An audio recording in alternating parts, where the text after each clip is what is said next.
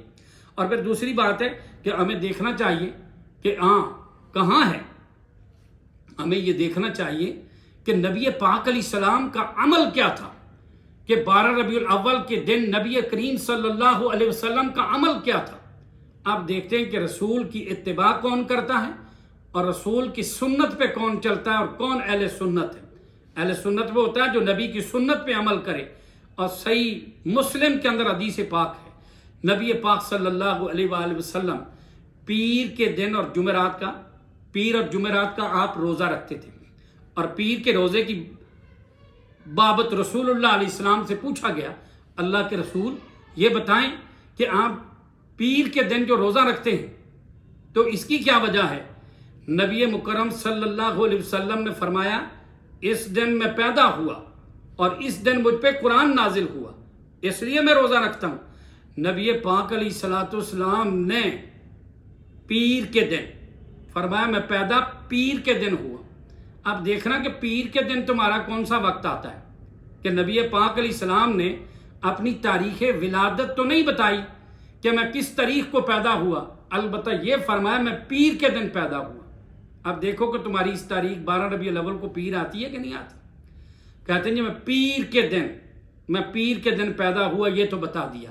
اب نبی پاک صلی اللہ تعالی علیہ وسلم پیر کے دن یہ بتائیں کہ پیر کے دن اللہ کے رسول علیہ السلام نے تو روزہ رکھا، روزہ رکھ کے منایا، روزہ رکھ کے یہ ثابت کیا اللہ کے نبی صلی اللہ علیہ وسلم کہ پیر کے دن روزہ رکھا۔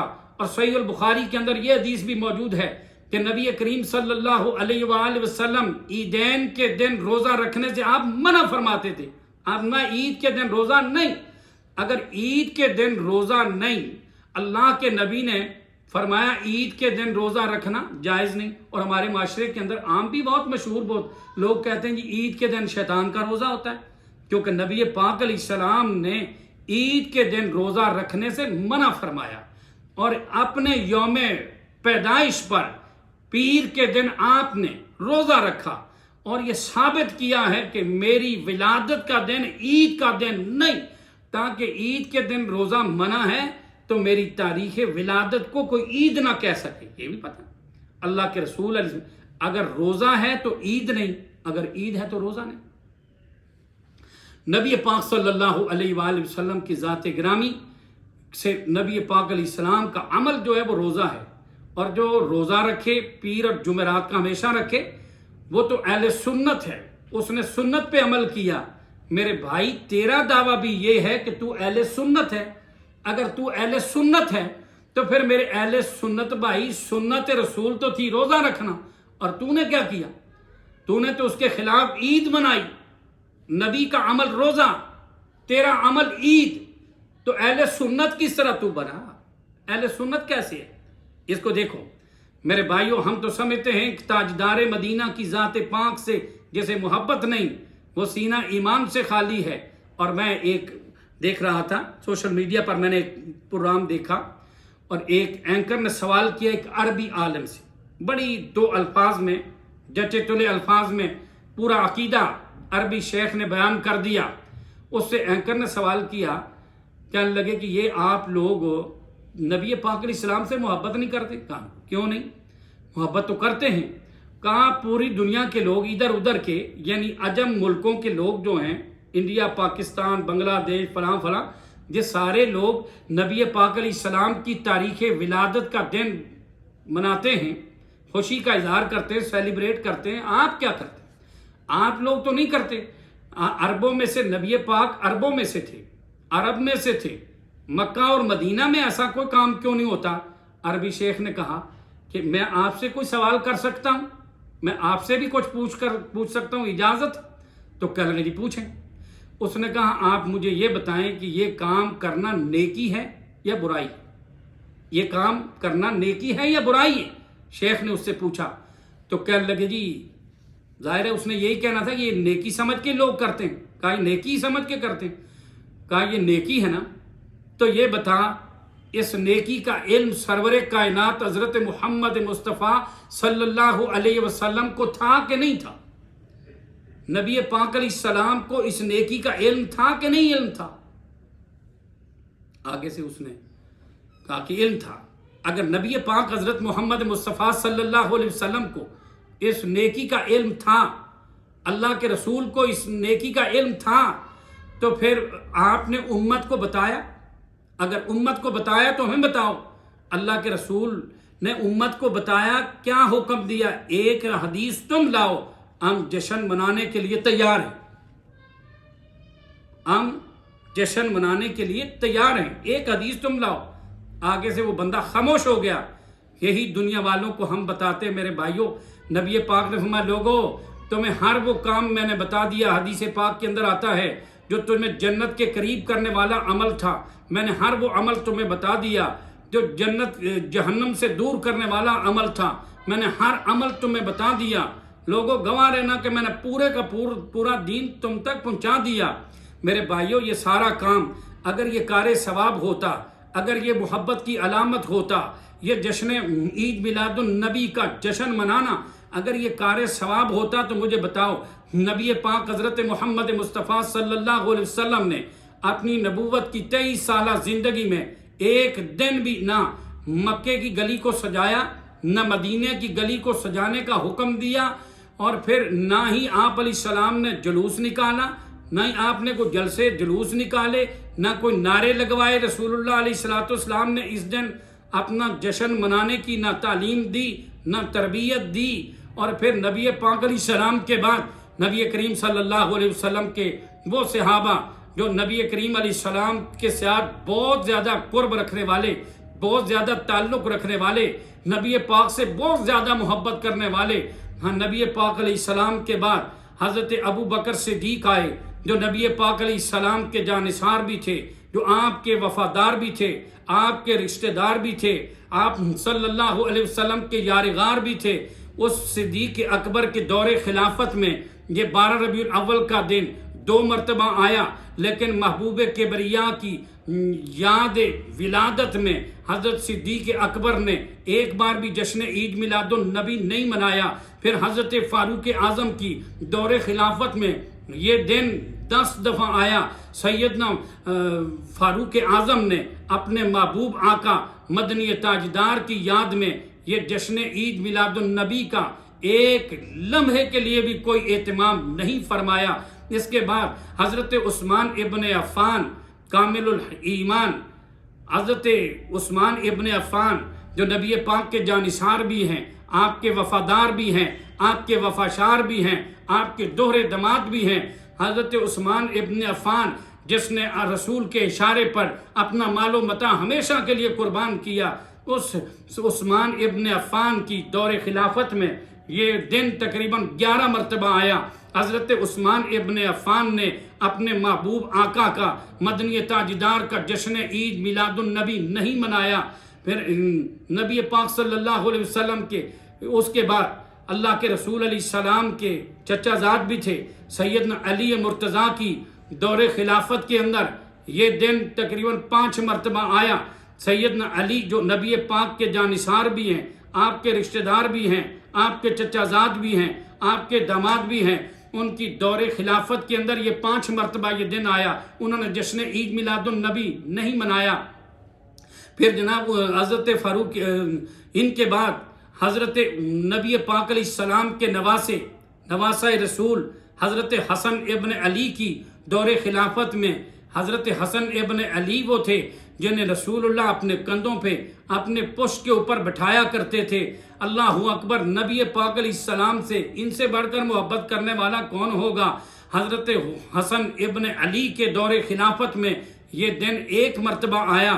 انہوں نے اپنے نانا حضور کا جشن عید میلاد النبی نہیں منایا، گلیوں کو نہیں سجایا، بازاروں کو نہیں سجایا، کمکمے نہیں بنائے، بیت اللہ کے جہلی ماڈل نہیں بنائے، مسجد نبوی کے جہلی ماڈل نہیں بنائے، یہ کام نہیں کیا.